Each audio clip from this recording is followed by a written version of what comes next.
Welcome to today's lesson.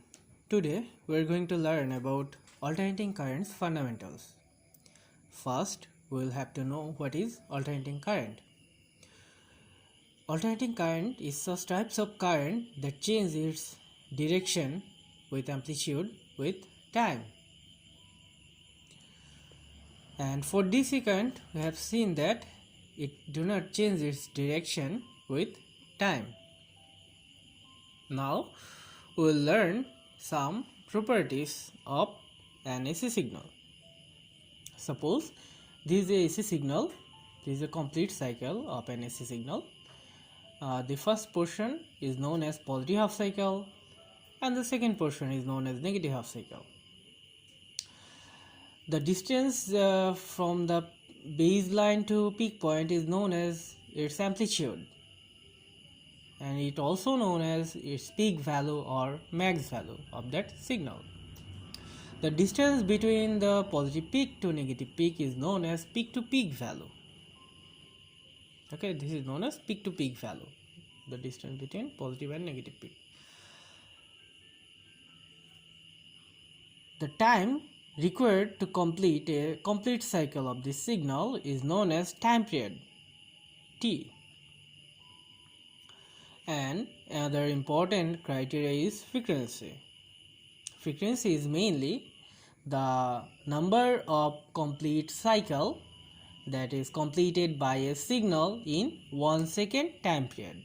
Suppose in 1 second time period a signal completes 50 complete cycle, then the frequency of that signal will be 50 Hz. Here Hz is the unit of frequency. Suppose an example of this signal given here is a voltage signal.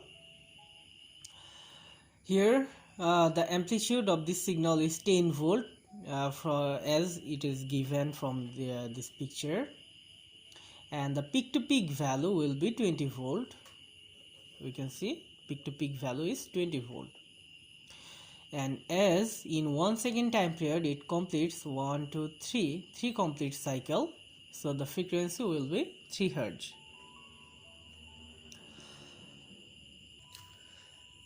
Now we will learn other two properties of signal. First one is phase and second we will learn phase difference. First, phase. Phase is mainly the relative position of a signal with reference to the origin.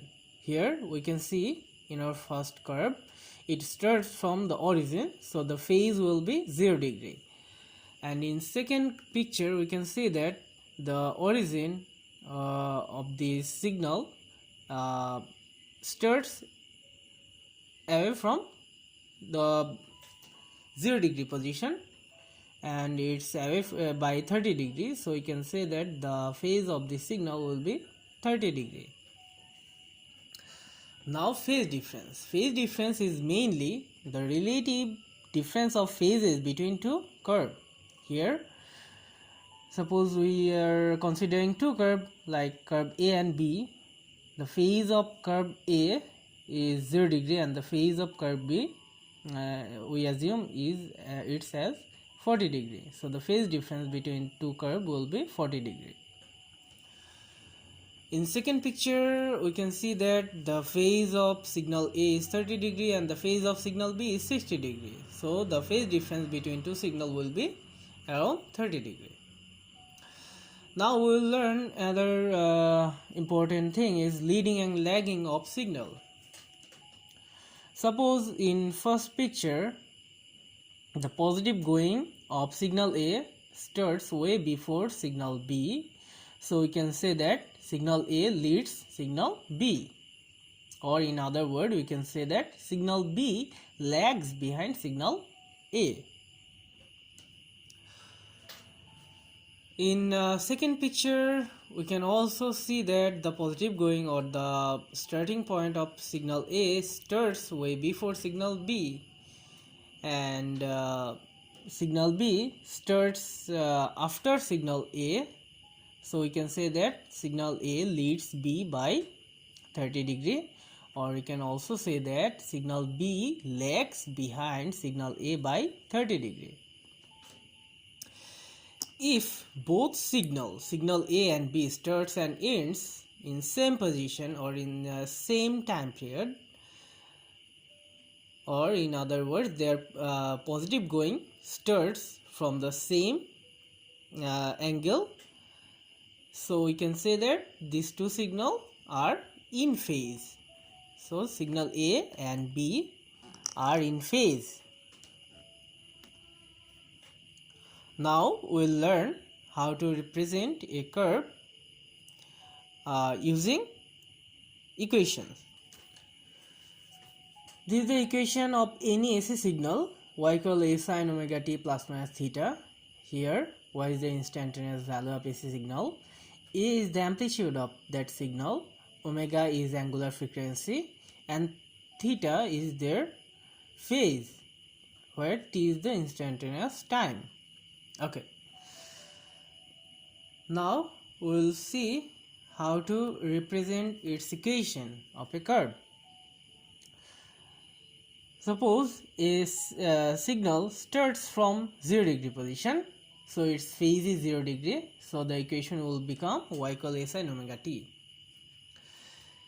If a signal moves toward left from the 0 degree position, or in other words we can say that the positive going of this signal starts before 0 degree by 30 degrees, so we can say that its equation will become y equal a sin omega t plus theta.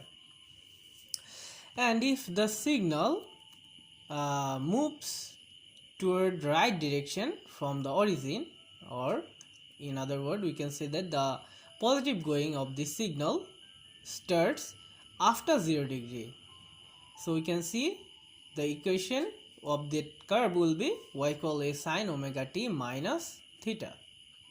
Okay, now we will practice some example of equations. Suppose we are asked to design a curve of this equation. Here this is the equation of voltage, V equals 50 sin omega t plus 20. So the phase of the signal is positive 20. So the signal will move toward left by 20 degree. So to design it, we will have to provide scaling. Suppose we are taking pi, 2 pi and negative pi, then 90 degree to 70 degree. After that we'll try to find the actual position of this curve, as it is positive 20. So this curve, we know that this curve will move toward left. So this is 90 degree, approximately this is 45 degree, and approximately this is 20 degree. So the starting position of this curve will move toward left by 20 degree. The mid position will also move by 20 degree toward left, and the end position will also move by 20 degree toward left. Once we have found three positions of a curve, then we can easily design that curve maintaining the amplitude. So here we are taking approximate amplitude by 50 degree. Suppose we are asked to design another curve of current like this one, I equal to sin omega t minus 30. First, similarly, we will have to provide scaling, pi, 2 pi, 3 pi, negative pi, then divide it by pi by 2, 3 pi by 2, 5 pi by 2. After that, we will try to find the actual position of this curve. As we can see that the phase of this curve is negative 30, that means this curve will move toward right by 30 degree. Okay, now we will first try to find three positions of this curve.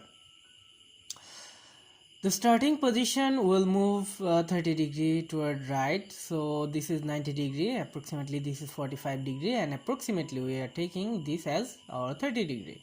So the starting position moves 30 degree toward right. The middle position will also move 30 degree toward right, and the end position will also move 30 degree toward right. Once we have found three positions of this curve, then we can easily design maintaining its amplitude. Here it is 2, so approximately we are taking this as 2, so then we can easily design this curve.